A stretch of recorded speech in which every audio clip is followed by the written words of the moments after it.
Hey everyone. Well, I hope that you all had a truly beautiful and a restful Thanksgiving weekend.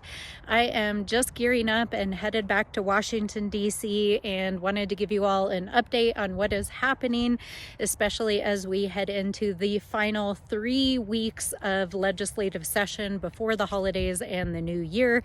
And there is a lot on Congress's plate. Of course, the shutdown is over, but there is a commitment, at least in notion, in the Senate, that there will be a vote on healthcare. And so we have been waiting for our colleagues across the aisle to show us what their legislative proposal is that they can get passed to address the healthcare crisis. Unfortunately, as some of you may have heard, the president was planning to roll out an extension of the Affordable Care Act subsidies that so many working families and small businesses depend on. But unfortunately, my colleagues across the aisle in the House said no. So it is still unclear what the fix to healthcare is going to be, but it is certainly a priority, and those subsidies do expire at the end of December, and so there are only a few weeks left in order to address this crisis before those costs go into effect at the beginning of January. And so healthcare is at the top of the agenda. Among other items that of course will be focused on is the National Defense Authorization Act. This is the reauthorization of the defense spending that happens every year in New Mexico. This bill has a lot of significance because of the number of bases and national security installations, including here in our district. We've got, of course, Kirtland Air Force Base and Sandia National Labs, and also a tremendous amount of research that happens. Some of you may know this, but our labs, of course, are the birthplace not only of the development of our national security apparatus, but also a lot of clean energy.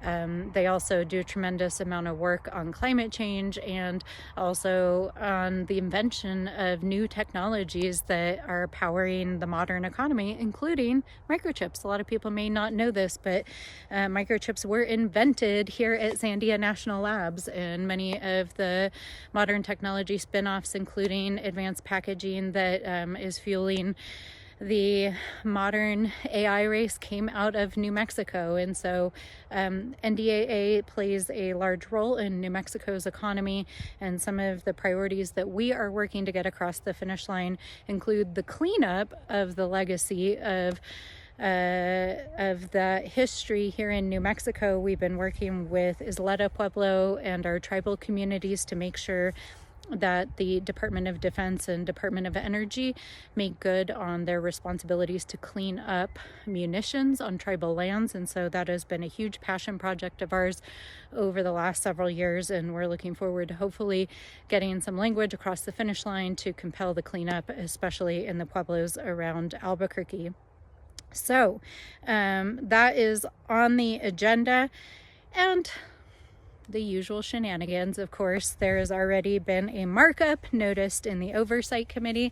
Surprise, surprise, it's more bills trying to tell Washington, D.C. what to do with the local city, as well as a whole slew of bills that really have no relevance to anything important going on except for gutting more protections for the civil service and unions and other programs. So we will be battling it out over those provisions in the coming week, as well as whatever craziness they also throw down the pike at us. But I am heartened to see that in the wake of this last week's resignation notice by our colleague from Georgia, some of our Republican colleagues have suddenly begun to perform their oversight functions again. And very notably and very importantly, you all have probably been tracking that there is information that has surfaced that shows that the Department of Defense Secretary Hegseth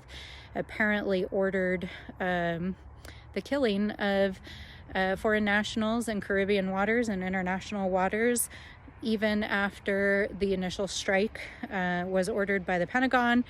And that is not only a breach of military law, but may land our Secretary of Defense in hot water for criminal law for potential murder and international war crimes.